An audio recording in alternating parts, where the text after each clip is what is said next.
Shameful. Shameful is the only way you could describe that answer from the First Minister, because not a mention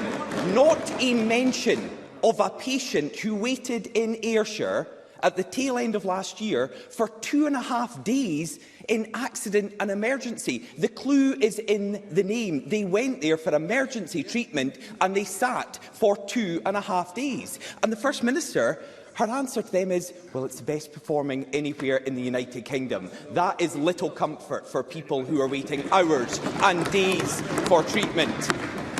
And the First Minister might not have noticed, but when I sat down raising these shocking statistics, Humza Yousaf smiled and smirked. The Health Secretary thinks it's funny that people are waiting for days to be seen in A&E in Scotland.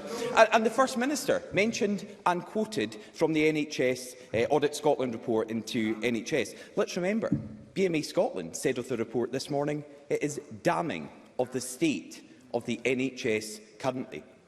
The report outlines that Nicola Sturgeon's chosen successor won't meet NHS job targets. It says performance declined further in 2022.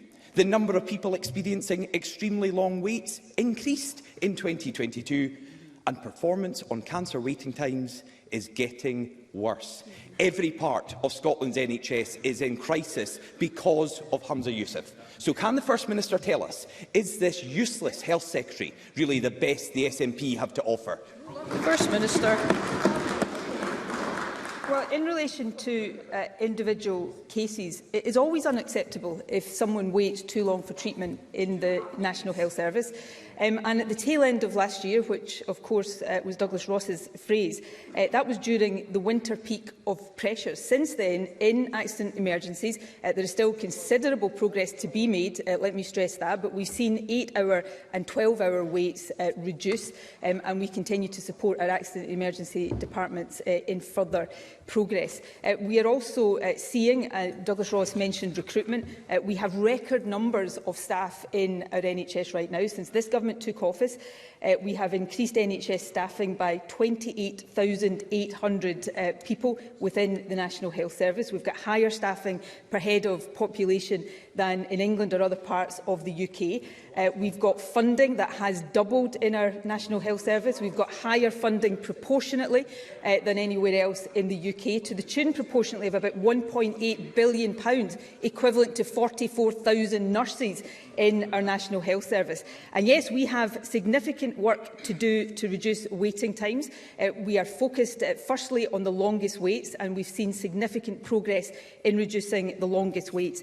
But the reason I did make the comparison, and do make the comparison with other parts of the UK, is because Douglas Ross stands here and tells us and asks people to believe that these problems are unique to Scotland and somehow down to the Health Secretary in Scotland. And that's where the Audit Scotland report is instructive, because it says that these issues are not unique to Scotland. I'm quoting from page 7. Scotland's NHS is not alone in facing these issues, and many of the factors are out with the control of the Scottish Government. So we will continue to do our job, working with and supporting the National Health Service, and we will do that despite Douglas Ross's determination to turn it into a political weapon, which I think we've just seen all too clearly.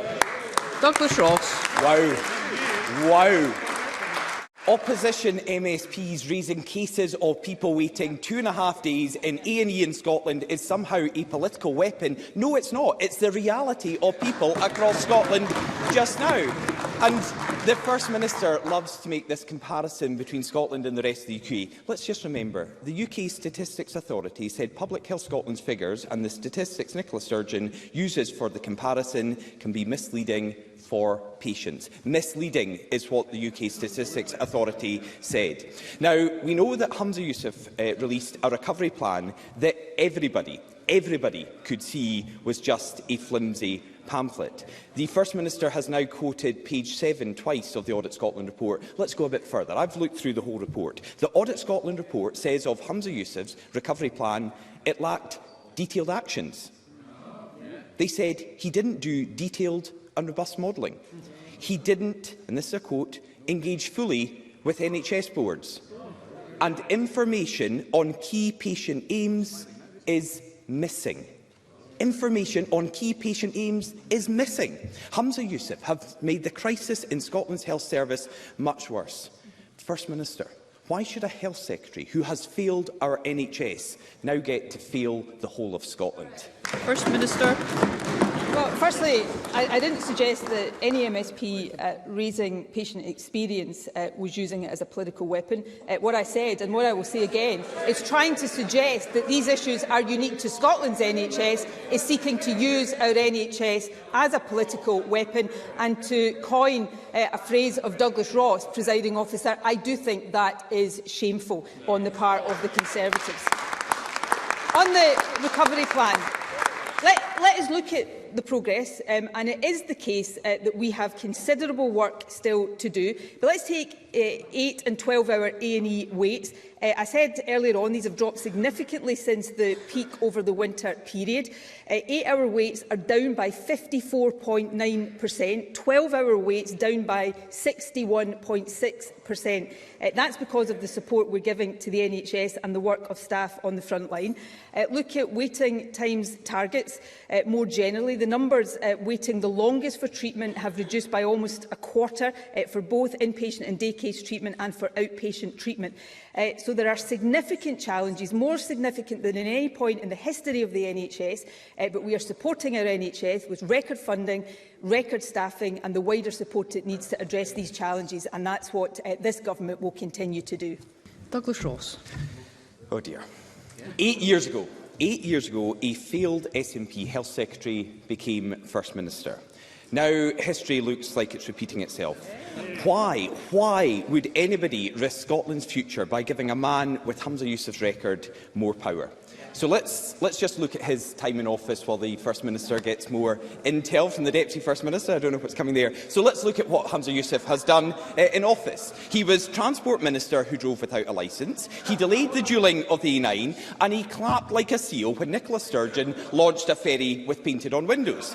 He was Justice Secretary who did nothing while violent crime rose, got duped by a hoax video into calling on the police to investigate Rangers players, and damaged free speech with his Hate Crime Act. And now Humza Yousaf is the worst Health Secretary since devolution, but it looks like he's going to fail upwards. In any other line of work, Humza Yousaf would have been sacked, not promoted. Forget being SNP leader. Why is he even still in government?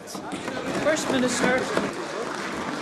Well, I don't know about anybody else, presiding officer, but Douglas Ross is sounding pretty scared of Humza Yousaf. As I am sure he will be scared of whoever is elected to succeed me as SNP leader. Thank you, members. Thank you all. He also referred to the fact I was Health Secretary before becoming First Minister, as I am extremely proud of, presiding officer. But let me just reflect on this fact. In the 8 years that I have been First Minister, the people of Scotland have had no fewer than 8 opportunities to cast a verdict on me, my party and my government. And in every single one of these 8 opportunities, the people of Scotland have rejected the Conservatives and put their trust in me, my party and my government. And I have every confidence, presiding officer, that whoever succeeds me as leader of the SNP will continue that record of success. Thank you. Question number 2, Anna Sarwar.